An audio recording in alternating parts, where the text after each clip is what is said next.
Have you ever wondered if a city can have a soul?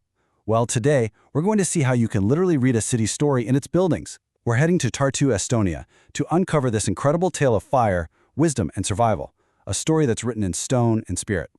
And this quote, it just nails it. This gets to the absolute heart of Tartu.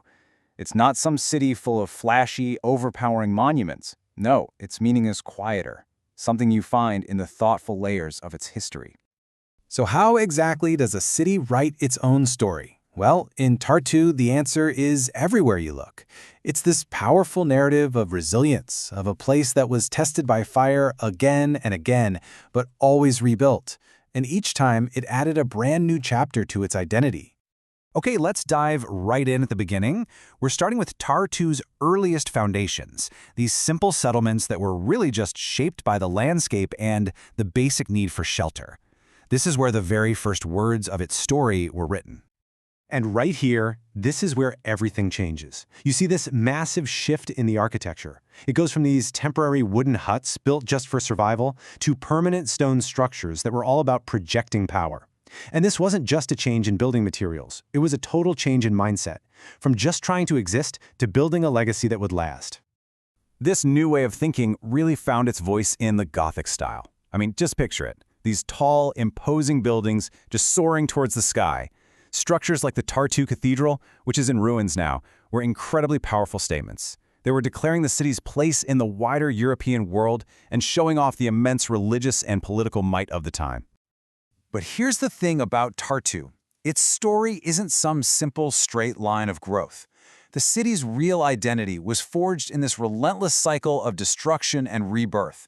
Its character wasn't just shaped by what it built, but by what it lost, and crucially, how it chose to rise up again. I mean, look at this timeline. It is absolutely relentless. You've got conquests, major wars, and then fire after fire just ravaging the city.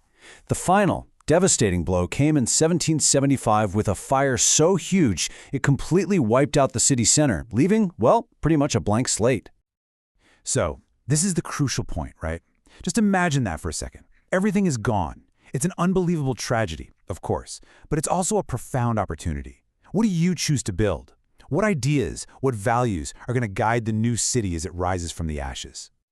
Well, Tartu found its answer in the one thing that defined it, its university. The new city would be a city of reason. It wouldn't be rebuilt on medieval faith, but on the new Enlightenment ideals of logic, order, and knowledge. And that philosophy translated directly into the architecture. It's actually pretty cool. The symmetry and the balance of the neoclassical style, that reflected a belief in reason and order. Those clean, simple lines, they mirrored the search for scientific clarity. And the grand columns weren't just for show. They symbolized the dignity and the importance of knowledge itself. And this is the perfect embodiment of that entire philosophy. The main building of the University of Tartu. You see, it's not loud or aggressive. It's calm, it's balanced, and it just projects this aura of intelligent authority. It basically became the new architectural heart and soul of the city. But that's really only half the story. Because away from all the grand stone buildings, the real everyday life of Tartu was happening in neighborhoods like Supalin. And here, these charming, colorful wooden houses tell a much more human-scale story, the story of the teachers, students, and artisans who live there.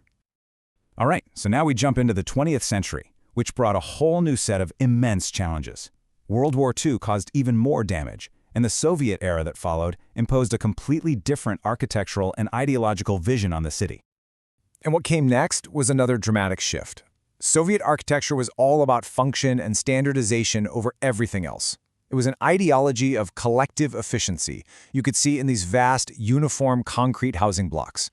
But after independence in 1991, a creative explosion happened. The focus completely flipped to individual expression, to sustainability, and to having a new conversation with the city's very complex history. So all of this brings us to the Tartu of today. And what makes the city so remarkable really is that it doesn't try to hide its scars. Instead, it lets every single chapter of its story coexist, creating this incredibly rich and deeply layered urban landscape. Walking through Tartu today is literally like walking through time. You have Gothic ruins that give way to this perfect neoclassical center. You have charming wooden neighborhoods sitting right next to these stark Soviet blocks. and the whole thing is punctuated by cutting-edge modern design. It's all there, a city that's constantly in conversation with itself. And that really leaves us with this final thought. Tartu's story shows us that a city's strength isn't about erasing a difficult past, but about understanding it, learning from it, and building upon it. It teaches us that the most resilient and meaningful places are the ones that actually listen to the stories being told by their own stones.